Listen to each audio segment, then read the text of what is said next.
My face currently feels like I've been run through by Tom Stewart. Puts it to the top of the square. Oh, beautiful little fist in there by Dale. Crucial centimetre moments. He definitely has a bit of the Belcho spirit, as I have a bit of the Belcho spirit.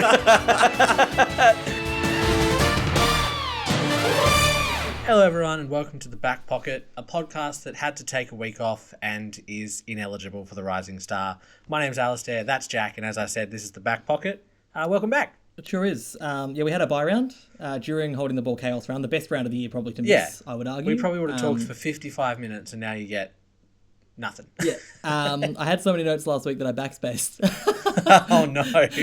So that's all good. There was a bunch of stuff that I thought was going to happen, and then the Holding the Ball rule got changed, and I was like, well, some of the talking points I had for last week are irrelevant now. So here we sit. Here we definitely not stand. Round 11 and 12 of The Back Pocket. We figure we're going to tear through the votes for last round, and we can do the in-depth ones for this round. If you've tuned in before, you know how this works, and if you haven't, it's every week 5, 4, 3, 2, 1 to the best defenders of the week based on defensive efforts or vibes. The next couple of weeks after this week will be 3, 2, 1 because there's a lot of not the week coming, but the two after that will be 3, 2, 1 because there's a lot of buys. But last week and the coming week will be still the 5 votes. So.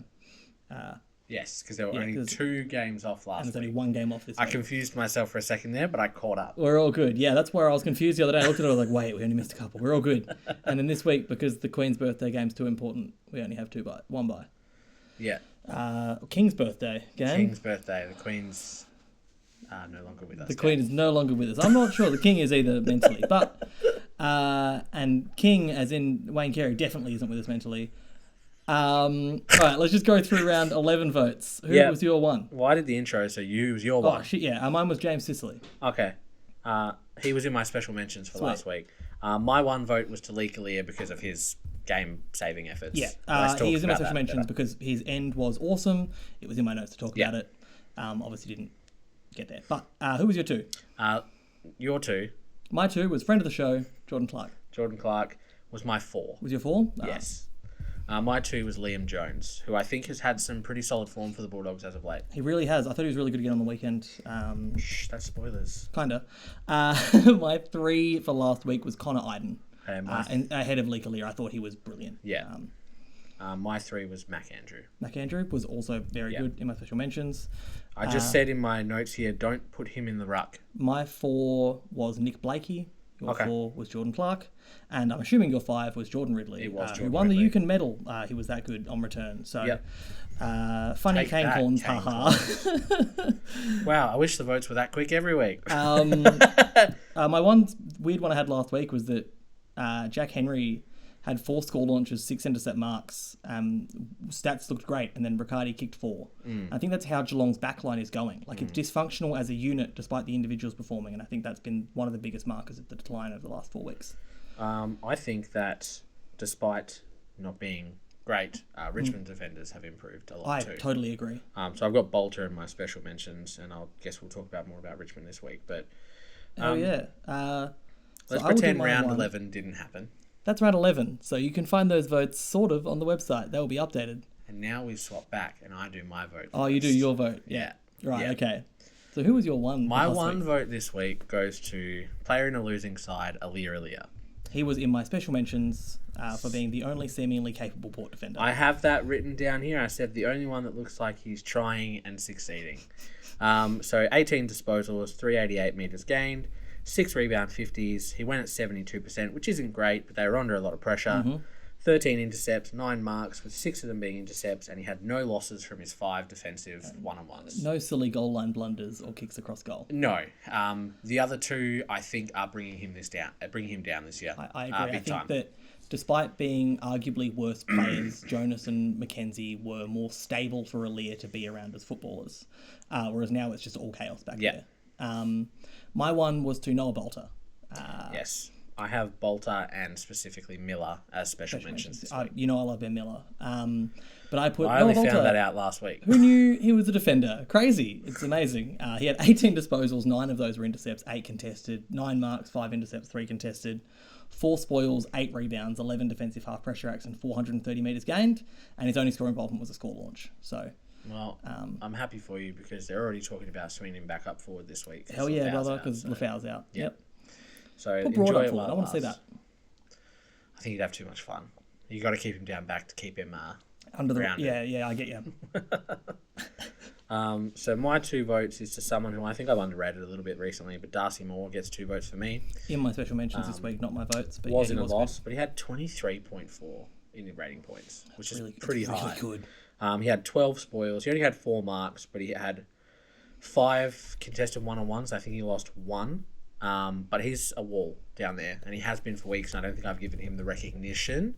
So definitely gets a 2. Despite the loss, he was really, really good and has been really, really good. He has. We poked a bit of fun. A lot of people did first 4 weeks of the year, but he's really picked up since then. I think their backline's recovered around Murphy being missing. Obviously, they haven't been winning as much. They've had a couple of draws and a loss, but I think their backline looked a lot more solid now they've figured out how to structure that. Yeah. Maynard's playing as more of a key back type role, undersized.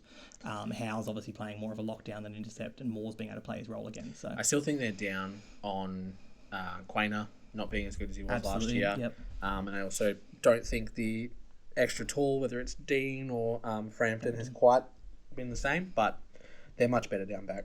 Yeah. My 2 from the same game was Bailey Dale.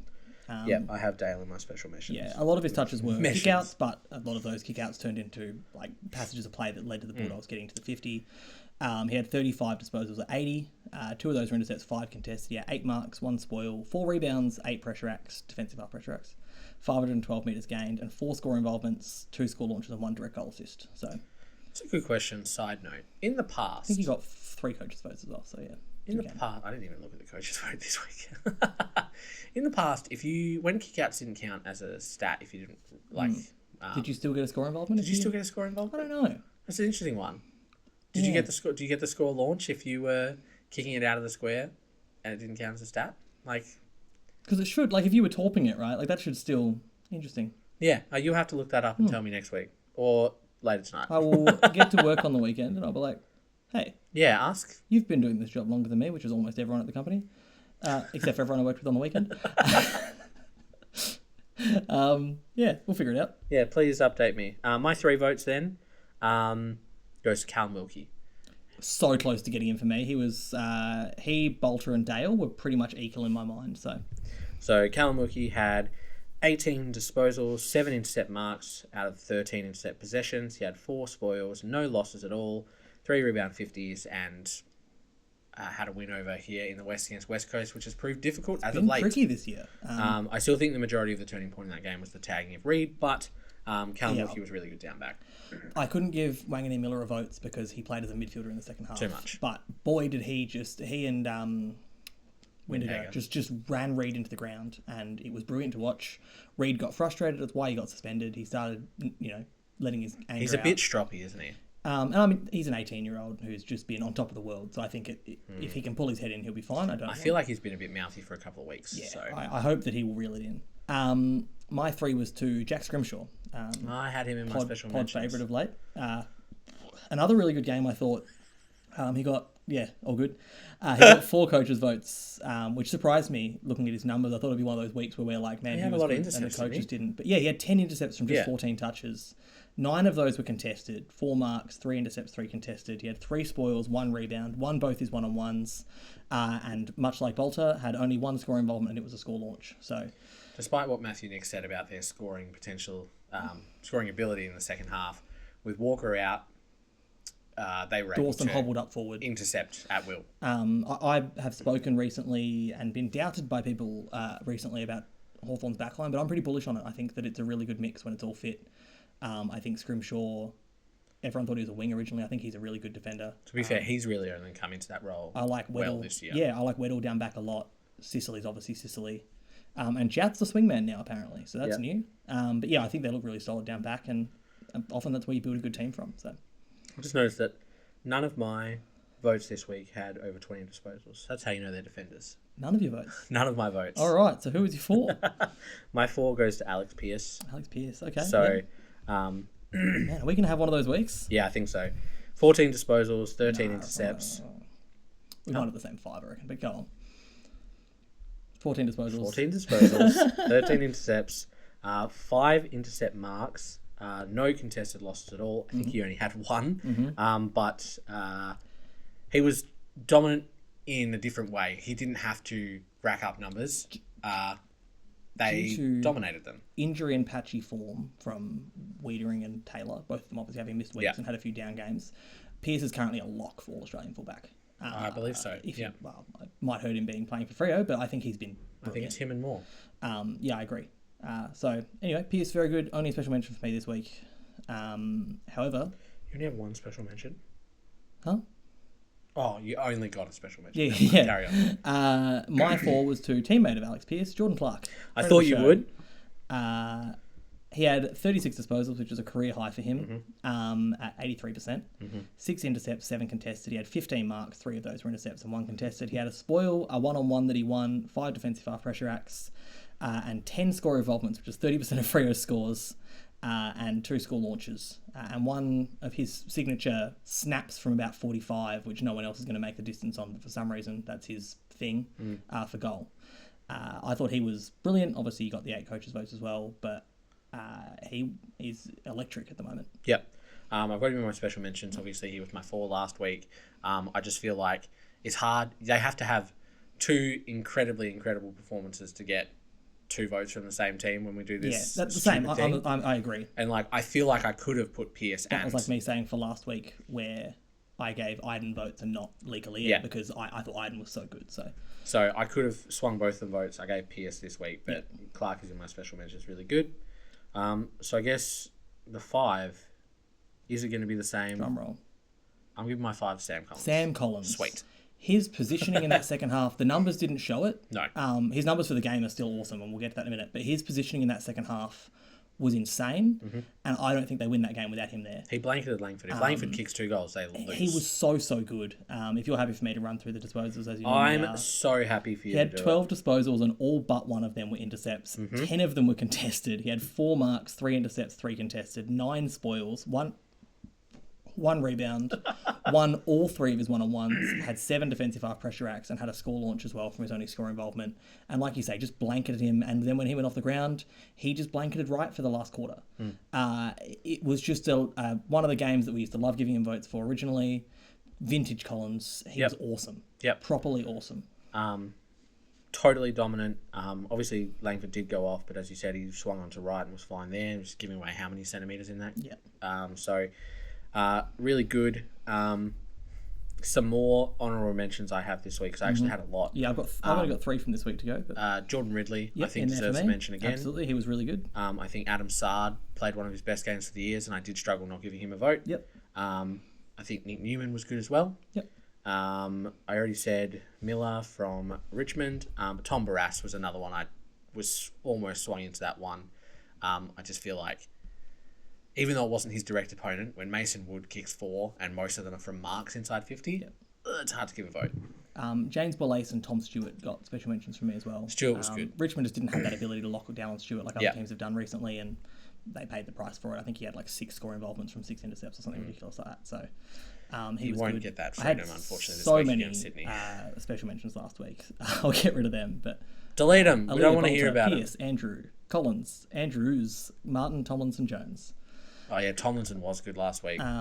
We probably didn't get to talk about that at all, and we won't. Move on. We won't. Moving on. I'll mention him in a minute though, because I wrote down that it was defenders banging home goals weekend. Yeah. We had Zach Williams, who played as a forward. So I've got an asterisk next to him. Tom McDonald kicked 2. Chincotta kicked 1. Playing as a midfielder. Clark kicked 1. Guthrie kicked 1. Kelly kicked 1. Kemp kicked 1. Maynard kicked 1. McGovern kicked 1, and Sinclair kicked 1. Hell yeah. That's a lot yeah, Mitch McGovern. I was like, yeah, that's a lot of defenders banging home goals for one weekend. We hope it continues because it's really fun to watch. It is. The Guthrie one was such a weird moment. Some of the celebrations from defenders, they don't know what to do. They don't know what to do. The forwards have their big, pump up, and defenders are like, oh, that's, Yeah, a little fist pump as they sprint back to foot. Although we saw a few get to go to the bench like forwards do. That was nice. That's a new thing. Defenders Guthrie and kicking McGovern goal, both got straight to go off. straight off. That was so good. All right, we didn't do last week's games. Better for both of us. Quick thoughts on this weekend's games. I'm currently in the Waffle app. Hold on. Okay. All right, give me has the an app? games. No, don't. I'll tell you about it later. All right, sweet. Port Carlton. Really awesome performance from Carlton. As Hoyne said, profile looked really good in that match, and hopefully they can keep that up because someone needs to contend with Sydney. Yeah, I think that Carlton controlled most of that game and just couldn't put it on the scoreboard until the last quarter, but it never looked to me like Port were in control of that game. You were watching it with me. I did not feel... I didn't Very want to say it out loud because I knew you'd probably hit me if I did. But I was like, at half time, I was like, I feel like they should be 4 goals up. And they ended up winning by, 5 goals? I So would never hit you, Jack. Collingwood Bulldogs. I think the Bulldogs looked really good, and if they can keep that profile up, it would be good because they agree. need someone to contend with Sydney. I agree. And the Bulldogs really did contend with Sydney when we saw them last week. A lot of Sydney fans must be seeing Sydney that far on top and Bulldogs looking like making a charge to finish in the bottom half of the 8 and being like, oh no, Not again. But the Bulldogs do look good. I think their list is really strong. I think the way they're playing is good. I hope Libba can play. I think that they could do with him back in there. They'll be bolstered by Norton coming back later in the year, but it was impressive to see them do that without him. I thought Darcy really stepped up despite getting suspended. Next 2 weeks for them are huge, but we'll talk about that later. Hawks Adelaide. Hawks look really good and refreshing and fun to watch. Adelaide look the opposite. Yep. I posted a ladder earlier on our Twitter page of like what the season would look like right now if Adelaide weren't robbed in 3 Connor games. McDonald had kicked that goal against Collingwood late, and if Darcy Byrne-Jones hadn't kicked that freak goal for Port late, and how much difference the ladder would look.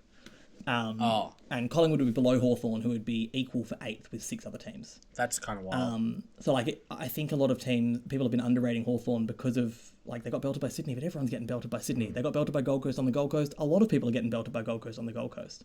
Outside of that, they've been competitive with Essendon. They probably should have beaten Collingwood and Port, and then have banged home a bunch of wins in a row now. So Dangerous prospect in the second half of the year, especially if you played him in Tassie. absolutely. Just quickly, Yes. are the Bulldogs the only team that didn't get smashed by Sydney? Richmond. Yeah, besides Richmond. Yeah, Sydney's percentage is like 150. Isn't Yeah. it? So they just 22 West Coast. They didn't pump West Coast. 22 points to Melbourne. They beat But West that Coast felt by like a 26. smashing against Melbourne. I think we talked about that originally. Anyway, that's just my little side note. What was West the next Coast game? St Kilda. Oh, boo. Poor That West Coast had that. We were all riding you. At 3/4 time, I was pretty confident, and then Good coaching from... yep, Lion swung a lot of changes that really, really worked. There we go. He nullified West Coast's biggest assets, and they won. Yep. Marshall, maybe should have gone off, but Cameron didn't have to, so I guess Marshall doesn't have to. Anyway, he was pretty instrumental after not going off in that last quarter. Yep, sounds about right. Geelong Richmond. Oof. That's a game anyone who watched it would probably like to forget.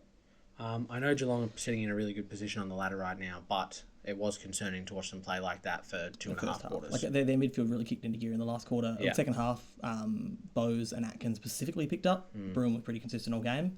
But yeah, that first half, watching players just kind of trot around. It's like they showed up just expecting to win. And their defence still continuing to play in a shambles. It's a mess. The defence is the biggest problem. Going from on our rating system being a top 4 defence at the start of the year to just in the last 5 weeks snapshot being the worst in the comp for allowing marks inside 50 and scores from inside 50 is really concerning. A lot of these on the midfield, letting easy entries in, it's but not they're personnel not. down back either. They're just not playing as a team. The back line, like I said earlier, their numbers are good individually, but the system's not working. There's a structure problem. They need Jed Hughes. He started in the VFL against Richmond, who Geelong barely beat, which is also concerning. Melbourne Freo. Boy, oh boy, is that a shellacking. You don't lose to Fremantle by 92 points. You don't let Fremantle score 92 points, let alone 92 more than you. Just a one-off. Dan Cherney posted when it happened, probably smarter Melbourne to combine their annual loss to Freo with their annual lost sold home game. But boy, that was concerning. And there's every chance they bounce back this week. They've got an undermanned Collingwood who they could do in. So who knows? In a week's time, we might be like on the other side of things saying, what the hell happened? Well, they put Fritsch down back instead of Petty, which was... Yeah. something they did. There's definitely something to be said. There's a style of game they had last year which almost won them 2 finals. Yeah. They lost them. They had higher scoring shots in both. They've swapped things around. It hasn't worked as well. Oliver's really not playing like a bull role in the middle. It's a bit odd all over the place. The loss of Brayshaw is not enough to make it this bad. Yeah. So it's kind of crazy that they might have the best player in the comp in Gawn playing at his best for them right now, and it's really just doing nothing for them. Yeah. It's really concerning that no one's lifting around that, and that's their captain too. And like he is playing really good football. So it's a worry. Fremantle are really good though. We said this about other teams a few weeks ago. Melbourne could bounce back and have a 4-week patch like other teams have been doing. Fremantle's defence is really well held together, and I think this is the first time their midfield has had the ascendancy and it's turned into and scored scores. goals. Yeah. Gold Coast Essendon. Yep. Oi. That was maybe the most chaos holding the ball game. Of them It all. was really badly umpired both ways. Yes, it wasn't a favour either way, but it was just a badly umpired There game. were free kicks that were given to Essendon in 50 the metre front penalties half that were off. that I wasn't sure about. There was the last free kick, which wasn't a tackle. Let's be real. No. I understand why they did pay it, but it wasn't a tackle. The 50-metre penalty you can't argue against. It's the rule that you have to hand it back to the correct player, even if you don't know which one it is. I will meant the other one where he played on from in front of the mark. Oh yeah, that was one of the front half ones I was talking about. Yeah. So if you play on and get tackled, if the umpire just isn't call it back. Quick enough, it's a like mess. just call it back in that situation. Don't pay 50. I think there were goals that went both ways that were outrageous. Honestly, they probably should have scored 2 goals less each. I think if Dersma plays, Essendon win. Probably. I think Essendon depends to say Goldstein, but then you could say Witts. So I think that balances out. But if Dersma plays, I think. Well, the interesting thing is it looks like it's Setterfield they're getting back this week, which makes them slower but maybe stronger in the midfield. Yeah, like maybe more contested ball. I did see some stats that the last 4 weeks they have been the worst midfield team in the comp. What I think was, despite how hard a lot of it was to watch, the one thing the new rules interpretations did on the weekend was it made all of those games late on still. Like none of those games felt like one team was able to just shut the game down. It felt like they were alive the whole time. Which I guess is what they want, but boy, it was hard to watch. What I learned was Nick Dacos can do anything. Yes, unless he's doing it to Bontempelli, in which case you're in trouble. That not different paid rules for holding different the folks. ball was insane. All right, Especially when it was directly in front of goal, missed, and then that you was get a one at terrible the other one. end. Like he took steps. Yeah. And then that one, thankfully, went through for a point where he was allowed to play on while getting the umpire to set the mark for the Bulldogs player, and basically using the umpire as the shield. Anyway. This is the dumbest thing I've ever seen on a footy field. I think that's a Sava Radicalia. Pops and flops. Oh, I don't know. You don't know? What are your pops and flops? My pops, the Hawks. Hawks are back. Yeah, they Hawks look are like they back. did late last year. Sam Mitchell ball. Flagmantle lives out of nowhere. They are now in the top 8 with the second best percentage in the AFL. Which is insane to say, right? Crazy about Fremantle. Yeah, but the percentages in the top 8 are pretty terrible. And I all think the Bulldogs are the real deal. I hope they can make up for their injuries and now suspensions, but I think they're the real deal. I think they They're are still far off. So a good they get football team. Libba back this week in a And huge Richards. game. Libba and Richards. Richards is next week. Is it? They've Okay. confirmed. So Libba back this week, Richards back the next, Sam Darcy after the bye, and then Norton 2 weeks after that. They've got Brisbane at Marvel, which if Brisbane want any chance of being... It's their best game in best Melbourne stadium to play at. If they want to make a late charge for the bottom half of the 8, they need to win this game. Yep. And I can say the same thing about... No, what was I looking at? Their next game? Yes, they've got Fremantle. Fremantle. At Marvel as well, though, right? Yes, but Fremantle are okay at Marvel. Yeah, so they are. I mean, Fremantle have been good in Melbourne the last few years. So that brings up a huge Saturday morning game, which is weird. But Bulldogs, if they lose both of those, they're fucked. But if they win both, they are going right for the 4, I reckon. Absolutely. They got North after the bye. Yes. My flops were just holding the ball chaos. That was, I don't think anyone knew what was going on, least of all the players. Melbourne, Jesus. Melbourne's a flop. I And think then, Adelaide's a flop. I don't know if it's a flop or a pop, but someone's going to Bradbury a rising star. Like the clear 2 best players, gone. It's Windsor or Wilson, probably. Probably Wilson. Nah, it's going to be someone weird who hasn't got a nom yet. Not yet. Yeah, It's going to have the best back half of the season. Ned Moyle. Not happening. Could a ruckman ever win the Rising Star? Probably not. Not anymore. I think Josh Fraser won it once. Yeah, that's true, I think. Yeah. But does he play ruck forward? Yeah. Yeah, different. Gold Coast legend Josh Fraser. Northern Bull Ants legend and coach. Josh Fraser. Josh Fraser. Not to be confused with Northern Bull Ants legend Sam Gibson. Sam Gilbert. Sam Gibson. Sam Fisher. Well, yeah. His brother's in the Hall of Fame now, though. That's all good. Life membership, sorry. Life membership. All right, I've got a couple of big footy questions, but they're from last round. What does that mean? They're from not this Round week. 11? Yeah. That was 2 weeks ago. I was really sick. That I makes don't it more remember fun. anything. I'm still sick. Season over. Play the promising kids. Position ourselves to get father-son picks as cheaply as possible. The window doesn't close yet, but to seize it, we must simply have deeper meaningfuls with our 27-plus brigade to find out who really has the desire to go deeper into the well and climb the mountain again. If not, they can top up their super elsewhere. Last week? Yeah.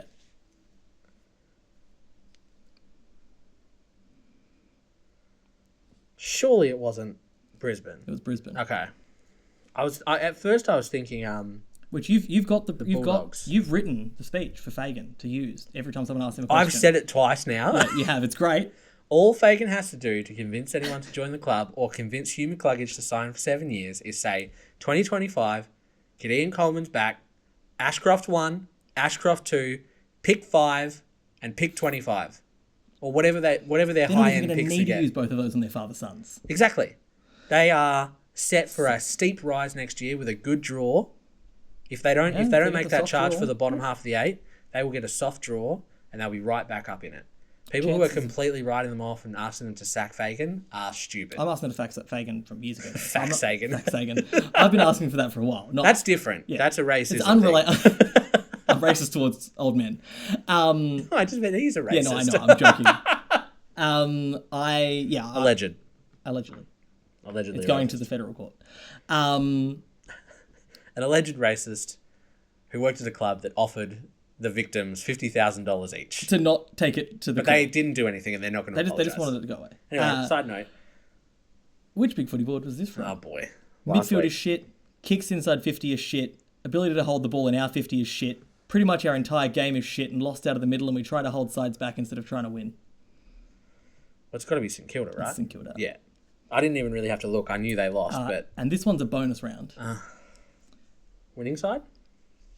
about this team's rest of season. Okay.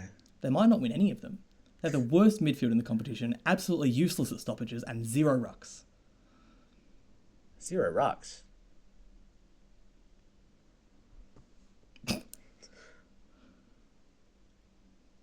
Who the hell's that? That was good friend of the show, Jack Flash, talking about Geelong, who said They before do the have game, 0 rucks. In this whole, so this was a reply to someone taking the piss out of him because before the game he said that Geelong would lose to GW West by 45.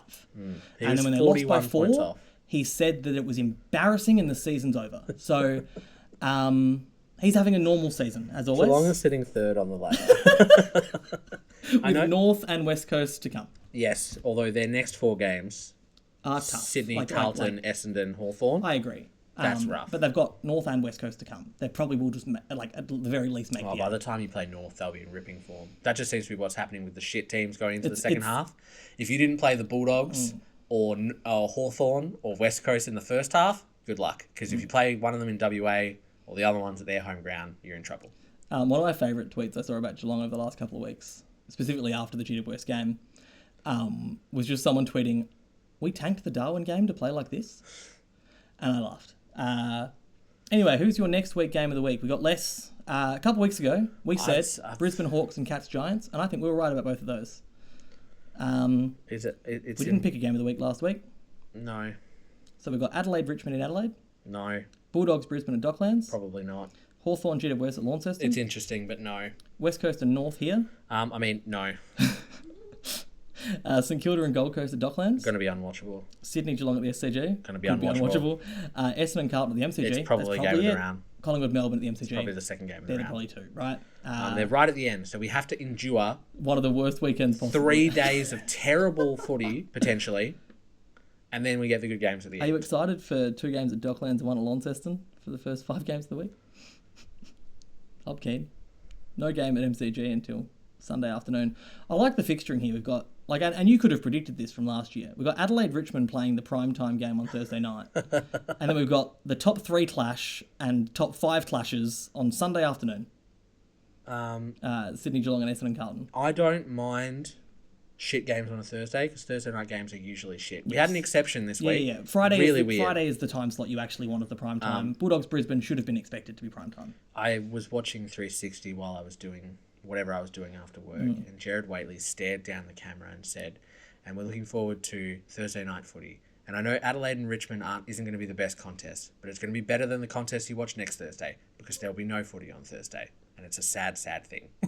No more Thursday Shut the footy. fuck up, I'm over it. There's 5 days of football this week. I'm going to have to watch Collingwood Melbourne at work. What time is that? Like, I will also be working. Yeah, we'll be working. I won't be working. It's like how I'm going to be watching most of the Cricket World Cup. Because it's a Victorian public holiday, right? So I'll be doing nothing. You'll be doing nothing. It's time to watch most of the Cricket World Cup because it's in America, so it's going to be at like midday our time. Anyone from your work listens to this podcasting on WN, and I know that at least 5 people They come upstairs to look at my screen to see the cricket score. The guy who owns the company came up one time and he's like, "How are we going?" Well, I mean, that's a bonus. I just double screen it. I put the little KO screen in the bottom corner of my spreadsheet while I'm working on it. Can't hide it in one of the cells. Just scroll back up to watch it. Stupid joke. So, for just our curse, so Cricket Australia used to have a thing for that. It was called Boss Mode. And you have like the scores on the screen, and when you click it, it would turn into a spreadsheet with the scores on it. That was an interesting one. I'm going boss mode. So just how cursed Petty forward continues this week. Oh, so yeah, he please kicked get into it. A gimme goal. Like he got out the back after a turnover because he didn't follow his man up the ground. And got an easy goal from like 5 metres out on the run. And then Melbourne kicked 2 goals over the next hour of football and 2 hours of real time. And then they put Fritsch back.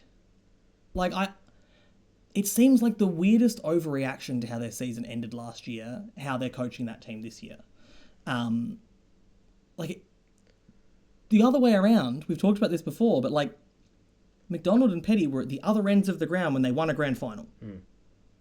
Why are we... Petty has had, in his career now, 4 games where he's kicked more than 1 goal. He has had 1 game where he's had more than 1 goal assist. He has had 1 game this year where he's had any goal assists. How many goals has he kicked this year? He has had 5 games in his career with multiple marks inside 50 and only 2 with 3 or more. He has kicked 3 goals this year from 10 games. 3 total? 3 total from 10 games. Zach Williams kicked 7 in 2 games. Ollie Dempsey kicked as many goals on the weekend as Petty has kicked this year. Yeah, he's got to be up there for probably. Tom McDonald, from centre-half back, kicked 2 goals on the weekend, and Petty kicked 1. I love that. Is there a stat below average? Because it says Harrison Petty's kicking at 0.3 goals per game, which is below average. Should be listed as bad. They need a stat that says bad. His scoring accuracy is 21%. Yeah, it's bad. Hey, he averages 2.4 tackles a game. He's fine. He's a pressure forward now, is he? I don't like that it lists him as a key forward on the app. That's depressing. But I agree with you. I think... and it's really annoying because when we were watching, I don't remember which game it was, I argued the case that Oscar McDonald's influence down back could potentially be less disruptive. And then he turned it over shockingly and it went to a goal. And I was like, I threw my hands up like, I can't argue against that. But as a key defender, his stats are okay. When I talked about it I don't have a problem with McDonald as a key defender. Yeah. I just have a problem with Petty up forward, and I think the other way around would work better. Or just bring Brown in, who's actually a forward, who can't be worse than Petty. I remember a couple weeks ago... structurally, he just bogs down. I think it was when team. Melbourne... It might have been when they played Adelaide. And I was talking about Petty, and someone replied with like, "Oh, well, you were really quiet last week when he played Geelong." I was like, I don't understand how overhyped that Geelong game was. He took all of his marks on the wing and had like 1 score involvement. I'm not scared of a key forward having 1 score involvement for the game. It's really barren. I've said this a couple of weeks. I don't know if I've said it in the podcast. Like, those intercept marks he took, I was like, as a key forward, taking intercept. Wow, that's helpful for a key forward. It's Joel Smith. He's gone, obviously. Yeah. That's whatever. Joel Smith, Disco Turner, Harrison Petty, They keep trying to fill that Van like, Rooyen, with the who is weirdest okay. people. Yeah, he's Van Rooyen's good, fine. but he should be your third forward right now and getting better as you go. And it's astounding that they aren't able to even find people who fit the mould. Like, look at Freo, where they've got a miss and they've got Tracy, who are doing good jobs. Just like a ruck or whatever that can be a forward. They're just picking... But now they're interested in Josh Battle. Another... Well, he has to play defence. He will not play forward, right? He plays swingman at St Kilda. No, but I mean, like, He's if kicked more goals Melbourne this year get than him, Petty. he has to play defence. They want him as a forward. They want him as a free agent to fill their forward role. I hope he won't go there. Surely he knows his best I position is down back. I agree. He might, even in a Jeremy Howe situation where he wants to play up forward, he won't. Surely. He knows he's a good key defender. Like, because he's a really good key defender.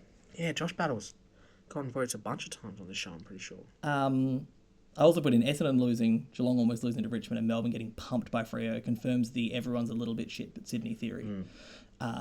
It's such a gap. What did we say the other day? It's 2.5 games from first to second. Yeah, and they didn't even 2.5 play this week. games from second to 11th. They didn't even play this week. And first hasn't played for, like... There's this deep dark fear in me that my team is one of the few I think can make the grand final, and they'll play Sydney and they'll get dumped. Well, I worry, like, is the MCG the thing that can beat Sydney? Because Sydney's been in this position before. Richmond. Like,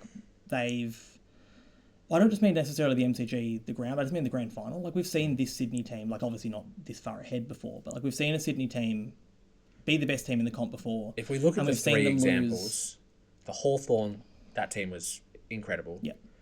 The Bulldogs were on a run. Like, I think that was a magical stopping and thing. in the Geelong year, Sydney were the freak team. They shouldn't have made it. They came from 6th or something. And so I don't know if it quite applies. If they continue this run to finals and they just do what Richmond did in 17, they just win, and they're in, they could smash them. Anyone they could play, I think. Yeah. Sydney Bulldogs rematch would be interesting, though. I'd be very interested. It would be fun. I know Sydney fans hate the Bulldogs. Oh, yeah. Like how funny would it Sydney be? fans to the Bulldogs are like the much more polite version of Richmond fans to Geelong. Like, there is just this level of like... Well, I saw a Richmond fan tweet the other day. They were like, I was ready to get online and be like, the Apu, now you know how it feels meme to Geelong about the umpires. And they're like, but all the Geelong fans were being kind of normal about it and just down on their own team instead, which was disappointing. And I was like, yeah, I think Geelong fans were just disappointed with how Geelong played. But there's some Richmond fans online that will just go out of their way to be like, oh yeah? And it's like, sorry, chill out. Yeah, well, that's your problem. You're online. Yeah. This is online. That's how you access it. It would be really funny if Sydney and Bulldogs had a grand final and it was won by one of those holding the ball free kicks to the Bulldogs. Could you imagine? Sydney would explode. It would be fucked up. Or the other way, and that guy. I just Western can't Bulldogs see updates any midfield unless I think Bont, Libber, Richards, McRae if he goes in there. I think that's the one that can challenge them. I don't think Carlton's midfield can do it. I definitely don't think Essendon or Geelong's midfield can do it. Collingwood, maybe if they get fully everything fit back and back up and running. If they lose to Melbourne this week, they're a long way off. I'm trying to think anyone else. Fremantle's midfield is good. It is. But I think if they make the grand final against Sydney, that MCG curse is gone and Sydney smash them. Yeah. If Sydney play a non-Victorian team, box seat. Yeah. And that's nothing against Fremantle. For the one Fremantle fan I know that listens to this. Josh Jenkins, today on 7AFL, he's such a grub. said, does any club have a better top 5 players than Carlton with Cripps, Walsh, Curnow, Mackay and Wiedering? And I just replied, I didn't think he was going to say it, but he replied back to me. I just said, Heaney, Warner, Gordon, Grundy, Blakey. Green, Taylor, Whitfield, Hogan. Cameron, Holmes, Dangerfield, Stewart, Stengel. Neil, Zorko, Dunkley, Cameron, Andrews. Dacos, Moore, Pendlebury, Goey. Bont, Libber, English, Norton, Trelaw. You can argue those 5 for any of those clubs. And then he was like, all better than Carlton's 5? And I was like, at least just as good. And I ran the player ratings, and of those lists, Carlton's comes in third.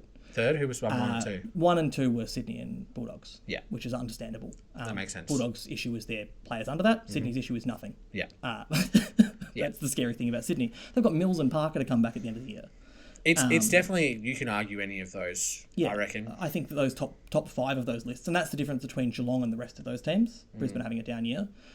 Geelong's top 5, and then the gap below it is huge. Well, I would argue Richmond have a top 5, but they don't play. Yeah. Prestia doesn't Richmond, play. I agree. If you listed Richmond's Tom Lynch, actual top 5... if he played a full season, they would not be where they are Lynch, right now. Prestia, Baker, Bolton, if he could kick Hopper, straight. and Bolton is another amazing top 5, but they're not I think all playing. Hopper doesn't have the runs on the board for me yet, but I still think he's played like 50 games. He was I know he's played like, he was what, probably their 150? best player last year.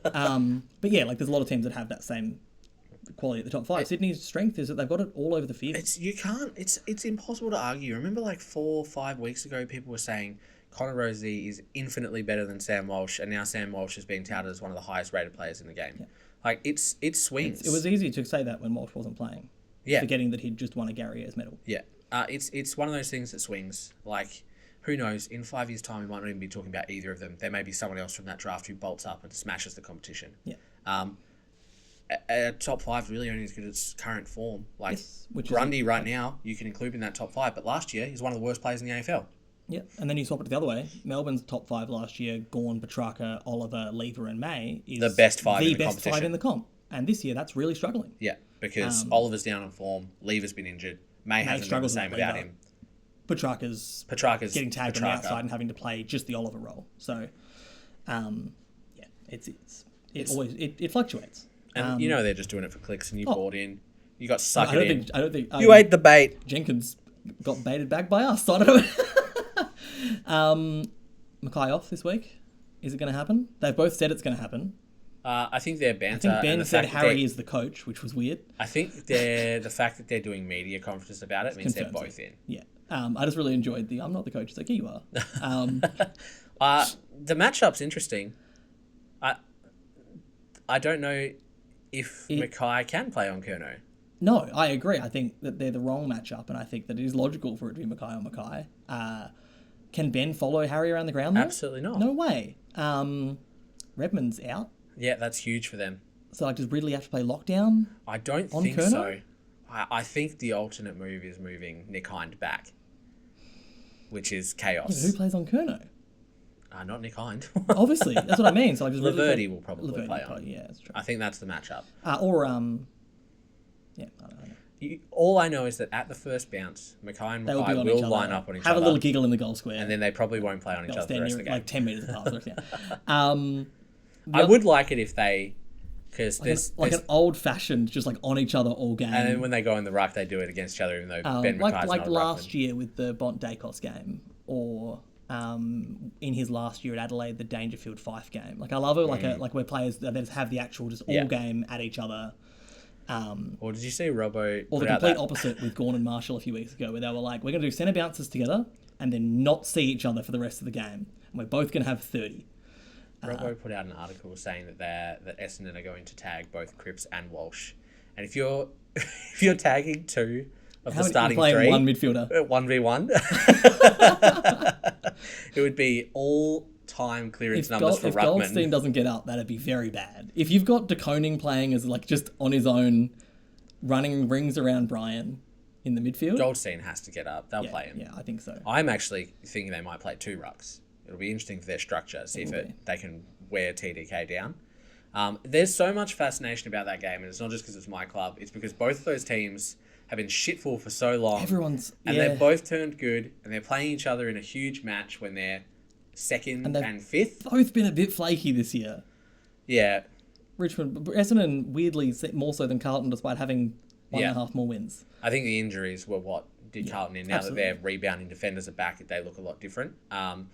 But Essendon haven't been bad at all. No. Early in the season, they had the best midfield going. They haven't been great either, which is it's so I feel like intriguing. Essendon have been the perfect antithesis to the 10 teams directly beneath them in the way that they've just been like good. The 10 teams beneath them have been either amazing or awful, and there's been very little in between. Essendon have just kind of been trotting along, playing the same every week, playing football. Might have to get me some of those foam Hulk hands on the weekend. Yeah, that poor footstool for me. My one last note is Kane Corn started, I think, for rage bait. But then the more St Kilda fans got mad about it, the more I thought, like, it's kind of a conversation worth having is, should Max King look to go to a team that wants to kick goals?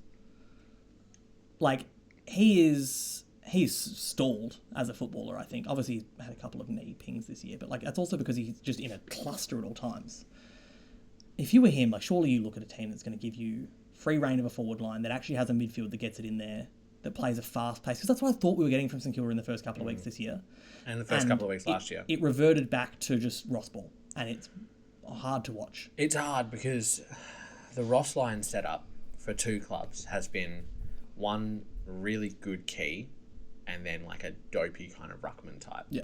So I can't remember the one at Freo, but it was obviously Pavlich, and then they had Kepler Bradley. No, there was another one too. He had a Fro, can't remember. Oh yeah, ruckman as well. He was a Zach something, wasn't he? Yes, whatever he was. Yeah.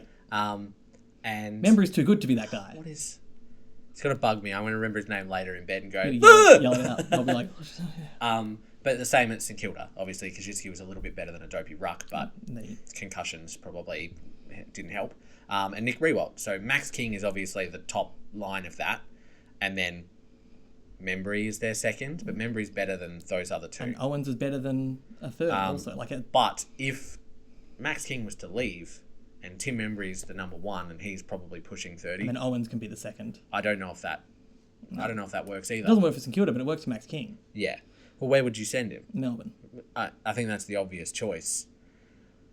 He's not going to the Gold Coast because they've got King and Walter.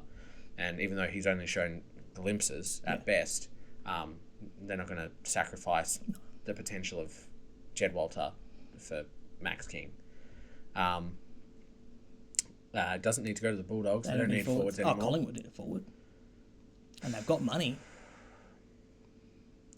Give the Bailey Smith do you reckon money. Essendon has a ping? They could do. I mean, Caddy's there, right? He's meant to be the next big thing. They've got Wright for now. They've got Caddy. They've got Jones. That's right for now. Yeah. But they've got Caddy and they've got Jones. Yeah, but... and they think they've got Cox-ish. He kicked 2 goals. He did. But I don't think that very was unconvincing 2 goals. Key at all. I don't know. It's interesting, but I don't think he'll leave just because St Kilda will pay him all the money in the with the way Mitch Lewis just can't get on the park. That is a shame, but they're doing well without him. So. So St Kilda are the 4th worst team for points for this year, and it's a long way from 4th to 5th. And they've played an extra game to 5th. They really do just struggle to score. Even like they played that game against North and they still struggled. So I think they need to adapt. I heard Jimmy Bartell refer to it as trying to play 90s one-day cricket in a modern T20 tournament. Just like trying to keep the other team to a low total and hoping it works. And it's worked 4 times this year. And 3 of those have been against the bottom 3 sides. Like they've beaten... Not a good sign. One team above them? Who was it? They lost to Essendon, right? Yeah, they beat West Coast, Richmond, North. Hold on, I'm looking it up. Collingwood. Right. They beat Collingwood at the very start round of the year. 1, 2 and 3. Round 0, 1 and 2, Collingwood lost. Yeah. So outside of that Collingwood win early in the year when they were struggling, they've beaten the 3 teams below them and been pretty handily tossed aside by every team above them. They need to right the ship a bit there, I think. They got any decent matches coming up, or are they in trouble? Well, they've just had West Coast, so that doesn't help them. I don't know. I don't know what the solution is for St Kilda. And frankly, while Ross Lyon's there, I don't really care. So, anyway, that's me. I don't know. So you got anything you want to talk about? I don't think you do. You're knackered and brain empty. So tired. We got all the votes out. They'll all be up on the website. I didn't do any for 2 weeks in a row data either. So I did make that very silly list of players by first name instead of updating the backline and forward line rankings. So as long as you're having fun, that's all that matters. I don't know. It's like it's not necessarily fun. It's like a compulsion that I can't not do. Like I brainworm. So you should get help. Yeah, that's expensive though. I can barely afford the rent as it is. So help can wait. Thank you for enjoying the back pocket or enjoying. Thank you for listening. Thank you for tolerating the back pocket. If you made it this far into the episode, which I do wonder if people do. I don't know. I don't get listening stats for long. I just get listening stats for listens. If you have listened this long, please whisper the code word Black Desert into Jack's ear at work. Oh, don't do that. If you've listened this long, please comment swap Fagan for Ross and see what happens on any of our Twitter posts. You can find us at the I'm so tired. You can find us at the Back Pocket AU, pretty much everywhere, including our website, which is thebackpocketau.com. If you have any requests for content, let us know. If you want to follow us and get things straight away, let us know. We will see you next week. We're in top form. We're doing good.